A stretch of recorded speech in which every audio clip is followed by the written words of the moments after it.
From our New York studios, let's go inside her story with Jackie Reed. Good morning, Jackie.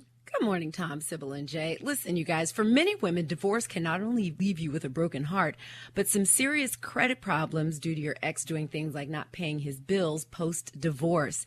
I met a woman who told me it took her more than 7 years to fix her credit after her divorce. But there are ways to protect yourself. I'm going inside her story with credit repair specialist Paul Oster, who is the CEO of Better Qualified. Good morning, Paul. Listen, now I would think it's during the marriage that a spouse can do the most damage to your credit, depending on what accounts you share. But don't you and your credit reports kind of go separate ways after the divorce? I mean, how can an ex still do damage after the divorce papers are signed? Unfortunately, if a couple gets to the point where they're actually getting a divorce, both spouses, and oftentimes the woman for sure, needs to realize that a divorce decree does not supersede the original creditor agreement. Probably the most important thing that folks are going to take away from today's show.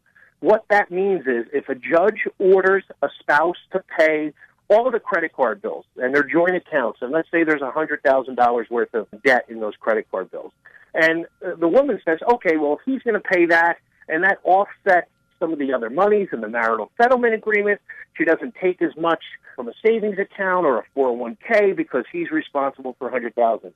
If he does not pay, she is ultimately responsible in the eyes of the creditor. And it's an amazing thing. They don't care what the judge says.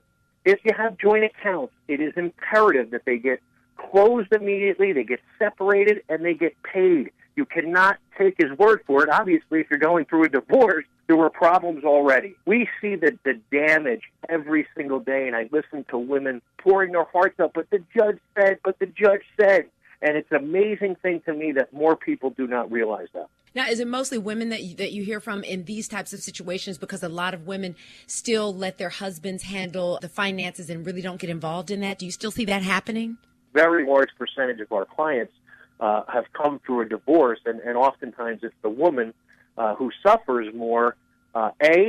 Maybe she only has the joint accounts with her husband, and her husband may have other individual accounts. And once the divorce goes through and those accounts get closed or they go into default, now it's a tremendous undertaking to try and reestablish the credit, settle the debt, and move forward in her individual credit life. This may sound crazy, but what happens to the credit if the couple decides to get back together?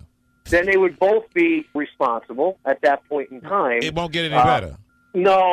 It doesn't. It doesn't have any effect. The marital status has no effect on credit, other than the fact that you may have joint accounts, together. So I speak all the time in front of groups, and I just tell them, congratulations, you're moving forward. You're going to get married, but you don't have to be married with credit. You can get the same credit cards, just get individual accounts, and you can pay those accounts out of a joint bank account.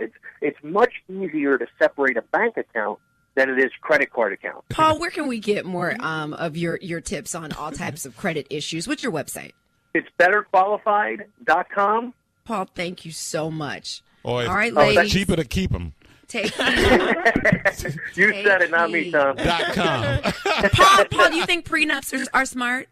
If you don't have a lot of money? Oh, yeah, I can answer that one. No, but do you have to be rich and famous to have a prenup? No, and prenups are smart, but again, they don't supersede original agreement, and it's almost a separate issue to deal with.